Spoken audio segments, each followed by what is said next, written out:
coming. Young's going to air it out near sideline for Williams. He's got it. Touchdown, Alabama.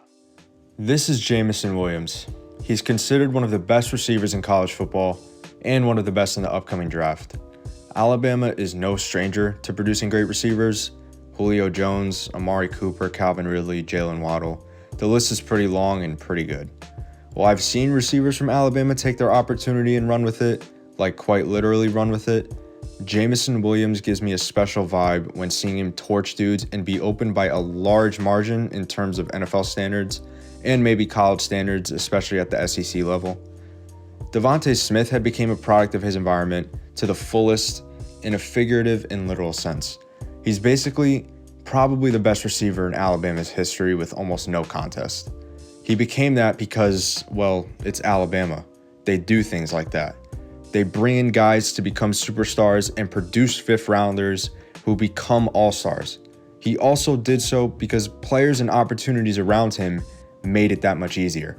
Having Nick Saban as your head coach, having someone like Jalen Waddle alongside a QB like Daddy Mac throwing you the ball, and just the magic and potential that Alabama seems to inject in all of their players. He was bound for success. That goes for every receiver in any big college program who have the physical gifts, and Williams definitely does. It's real too. And then this is to me where, not all 50-yard posts are created equal. Right. I'm going to get into a little bit where I go, hey, Garrett Wilson 50-yard post is usually against like the most unbelievable look. Yeah. And he's matched up against the safety. And I'm going to go Jameson Williams 50-yard posts are like corners playing him man-to-man. Safety's also back there trying to run with him, and he runs by both of them. The thing that jumps out to me about Jameson Williams is his ability for big plays when reportedly not having the fastest 40 time and quite literally being the only guy on Bama's offense, where you look at him and say, yeah, he's the go-to guy, he's the go-to receiver. It's not like previous years where you have 2 or 3 great receivers here and a great running back there, a first-round quarterback, and it just doesn't happen all the time. And Jameson Williams was on Alabama the year where they weren't that great in terms of known playmakers or playmakers going to the NFL this year. They were still Alabama, which is really good, but the guys in the NFL that put up the same numbers, no matter what team they are facing or what team they're on, those are the generational talents, and that is who Williams is. It's the same way in college, but the difference is it can be gone in a blink of an eye when you hit the NFL. For example, Tim Tebow. It happens. But we know that it's not the deal with Williams. He was that guy in college, and he will be that guy in the NFL. And quite honestly, I wouldn't be surprised at all if he's the first receiver taken. I really mean that. This class is loaded, just like last year. Jalen Waddle surprised us last year, and so did Henry Ruggs the year before. So, anything is possible. People have Drake London, Garrett Wilson, Olave going first in some mocks. I've seen it all. But Jameson Williams, I'm telling you, do not be shocked if he's the first receiver off the board. Take a chance on Jameson Williams in the draft this year. What do you think? They probably should, because there's an incredible fraternity of guys who had similar deals and blew out their knees and had terrible injuries, and teams take a shot at him. And that's how you get Willis McGahee. That's how we saw Willis McGahee against Ohio State. There's the group. Gurley, all kinds of knee problems, sensational in the NFL. Jalen Smith, terrible knee injury. Stay away from him. Jeffrey Simmons of the Titans. Year by year by year, if you believe in the talent, believe in the modern medicine, because Willis McGahee was a terror. These are not only guys who they salvaged an NFL career. They became stars. And some of them to this day. So if you like him, trust in the surgeons and the rehab centers, because you may get them at a bargain. Imagine people not wanting to touch Todd Gurley, who took over the league for a couple of years because of the knee injuries. If you believe in the talent, you have to do it. It's a little bit of a risk, but it's becoming less so.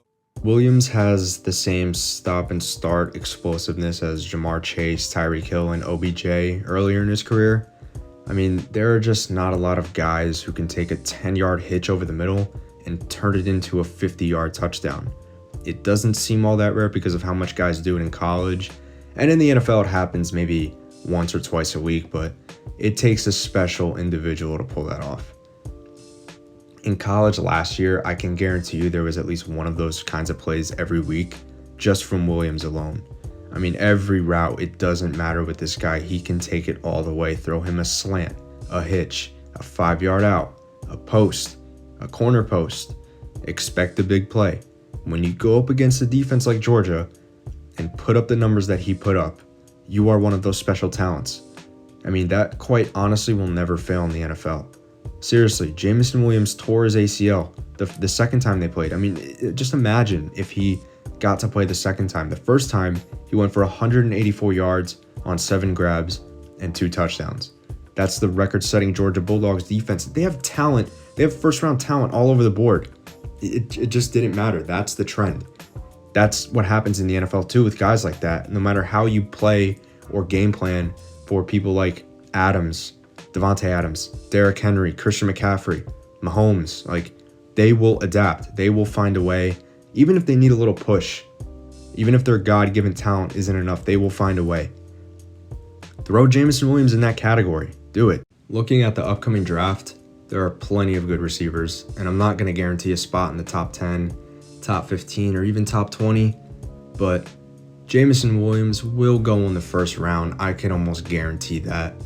This wide receiver class is fucking loaded from top to bottom, and expect the unexpected. So, don't rule anything out, but he will probably go in the first round. And everyone has flaws or a flaw that will be pointed out and criticized by people. And those people are just trying to keep their job. They're trying to give you a reason to have controversy over a player. Guys who really saw the truth with Aaron Donald knew his weight and his size wasn't going to be enough to fail him, but it was still mentioned. Guys who really believed in Drew Brees knew his size and his arm strength wouldn't be enough to fail him, but it was still pointed out. People are going to talk about Williams' size, his weight, and his ability to beat press consistently, and you can always find ways to counter that if it's an issue, but believe me, I do not think it will be an issue. Look at Devontae Smith. He balled out his rookie year, and people were worried about him being 175, but that didn't matter. And that's the reason why coaches are coaches. They're meant to bring out the best in a player. And Williams, he's just that good. I don't think any challenge or any corner, any safety will be too big for him, like literally. Corners aren't like linebackers either. The average corner is like fucking 5 pounds heavier than him. You can always get a bit bigger. You can always get a bit stronger, but you can't teach speed. You can't teach special. Jameson Williams is special. I mean, he's a day one starter through and through. He will fit in any offense. Anywhere he goes, he'll flourish. He'll make the offensive coordinator's job so much more easy. He'll make the quarterback's job so much more easy because he's a reliable target. He was that in college, and he will be that in the NFL. Corners and safeties, just get ready, because he's not just another big play waiting to happen. He's a big game waiting to happen. And that is what makes generational players generational players.